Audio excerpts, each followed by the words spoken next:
बिस्मिल्लाहिर्रहमानिर्रहीम। मेरे चैनल पे आने वाले तमाम मुअज़्ज़ज़ नाज़रीन को खुशामदीद। आज की वीडियो में हम जानेंगे ज़माना जाहिलियत के वो गलीज़ तरीन मर्द और औरत जिन्होंने खाना काबा के अंदर बदकारी की और अल्लाह रब्बुल इज़्ज़त के अज़ाब के मुस्तहिक़ ठहरे। वीडियो शुरू करने से पहले आने वाले नए साथियों से गुजारिश है मेरे चैनल का हिस्सा बने, मेरे चैनल को सब्सक्राइब करें, साथ लगे बेल आइकन को दबाएं ताकि आने वाली हर मालूमाती वीडियो आप तक पहुंच सके। वीडियो शुरू करते हैं आज की। इस्लाम की आमद से कबल पूरा अरब कुफ्र और शिर्क के अंदर मुब्तला था।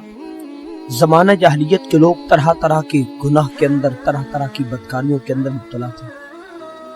उसी ज़माना जाहिलियत में एक मर्द जिसका नाम असाफ था और एक औरत जिसका नाम नाइला था, इन दोनों खबीसों ने खाना काबा के अंदर बदकारी की। उन दोनों पर कहर इलाही उस वक्त नाज़िल हुआ जब बदकारी में मुब्तला थे। इन दोनों को अल्लाह रब्बुल इज़्ज़त ने अपने कहर के साथ पत्थर बना दिया। ये दोनों पत्थर की मूरत बन गए, पत्थर के बुत हो गए। ज़माना जाहिलियत के लोग इन्हीं बुतों की बुत परस्ती में मुब्तला हो गए। ज़माना जाहिलियत के बुत परस्त इन्हीं दोनों मुजस्मों को काबतुल्लाह से उठाकर सफा और मरवा दोनों पहाड़ियों पर, एक को सफा पर रख दिया और एक को मरवा पर रख दिया और इन दोनों बुतों की पूजा करने लग गए। अब असाफ और नाइला चूंकि बुत बन गए थे और बदकारी की बिना पर ये बुत बने, लोग इन दोनों बुतों की पूजा करने लग गए। हालांकि ये पहाड़ियां इस कदर मुकद्दस थी। फिर जब अरब में इस्लाम फैल गया तो मुसलमान असाफ और नाइला चूंकि पहाड़ियों पर ये बुत पड़े थे, इन दोनों बुतों की वजह से इन दोनों पहाड़ियों पर जाने को गुनाह समझने लगे। हालांकि ये वो पहाड़ियां हैं जो हरम काबा के साथ, छोटी पहाड़ियां दोनों मौजूद हैं, हरम काबा के बिल्कुल करीब है। लेकिन आजकल ये पहाड़ियां नहीं, बुलंद इमारतें और ऊंची सड़कें और ये दोनों पहाड़ों के दरमियान छत बन जाने और तामीरात के रद्दोबद इनकी बुलंदी बराए नाम ही रह गई। इन्हीं दोनों पहाड़ियों पर चढ़कर हजरत सैयदा बीबी हाजरा ने उस वक्त पानी की जुस्तजू की, पानी को तलाश किया, जबकि हजरत इस्माईल अलैहिस्सलाम आपके शीरखार बच्चे आपके पास मौजूद थे और प्यास से तड़प रहे थे, प्यास की शिद्दत से बेकरार। ज़माना कदीम से ये दोनों पहाड़ियां बहुत मुकद्दस मानी जाती थी। हुजाजी कराम इन दोनों पहाड़ियों पर चढ़कर बड़े एहतराम और जज्बा और अकीदत के साथ बातें और दुआएं मांगा करते थे और इन दोनों पहाड़ियों पर साई किया करते थे। लेकिन इन दोनों बुतों के रखने की वजह से लोग पहाड़ियों पर जाने को गुनाह समझने लगे।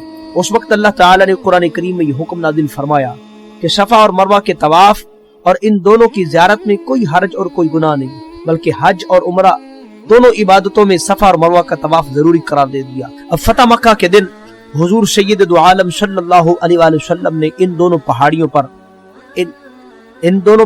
पर असाफ और नाइला चूंकि बुत पड़े थे, प्यारे आका करीम सल्लल्लाहु अलैहि वसल्लम ने गुलामों को हुक्म फरमाया कि इन दोनों बुतों को तोड़ दो, दोनों बुतों को तोड़ फोड़ कर नेस्तो नबूद कर दो। लिहाजा सहाबाए कराम ने हुक्म की तामील करते हुए इन दोनों बुतों को, असाफ और नाइला, इन दोनों खबीस लोगों के बुतों को तोड़कर नेस्तो नबूद कर दिया। दोनों पहाड़ों को मुकद्दस और मुतहर और मुअज़्ज़म बना दिया। इन दोनों का तवाफ हज और उमरा में जरूरी करार दे दिया। अल्लाह रब्बुल इज़्ज़त ने सूरह बकरा, सफा और मरवा अल्लाह के दीन की निशानियों में से निशानियां हैं। इस घर का हज या उमरा करे उस पर कुछ गुनाह नहीं, उन दोनों का तवाफ करे और जो कोई अपनी तरफ से अच्छी बात करे तो अल्लाह नेकी का सिला देने वाला और सबकी खबर रखने वाला है। अब सफा और मरवा दोनों पहाड़ियों पर हजरत बीबी हाजरा अलैहिस्सलाम आप दौड़कर आपने पानी को तलाश किया। एक आपके कदम उन पहाड़ियों पर जब पड़ गए, अल्लाह रब्बुल इज़्ज़त ने ये एजाज और ये शर्फ उन पहाड़ियों को बख्शा और फरमा दिया ये सफा और मरवा मेरी निशानियों में से है, इसलिए कि यहाँ पर मेरी बंदी हाजरा के कदम लग गए और इन दोनों पहाड़ियों को ये एजाज और शर्फ मिल गया कि ये हज और उमरा करने वालों के लिए मुहतरम एक मकाम बन गया, एक रुकन बन गया। हज और उमरा करने वालों के लिए ये सही का एक अहम रुकन बन गया। लिहाजा दस से हिदायत इसमें ये मिलता है कि अल्लाह वाले और अल्लाह वालियों के कदम जहाँ पड़ गए, जहाँ निस्बत हो जाए उनकी। वैसे तो मक्का मुअज़्ज़मा में देखा जाए तो बहुत सारी और भी पहाड़ियां हैं, बड़े बड़े पहाड़ भी हैं, मगर सफा और मरवा में क्या खास निशानियां हैं, क्या खास वजह है? खास वजह यही तो है कि हजरत बीबी हाजरा के वहां कदम लगे, अल्लाह ने वो अपनी निशानियों में से निशानी बना दी। यानी अल्लाह वाले और अल्लाह वालियां जहां उनके कदम लग जाएं वो अल्लाह की निशानियां, अल्लाह की यादगार निशानियां बन जाती हैं।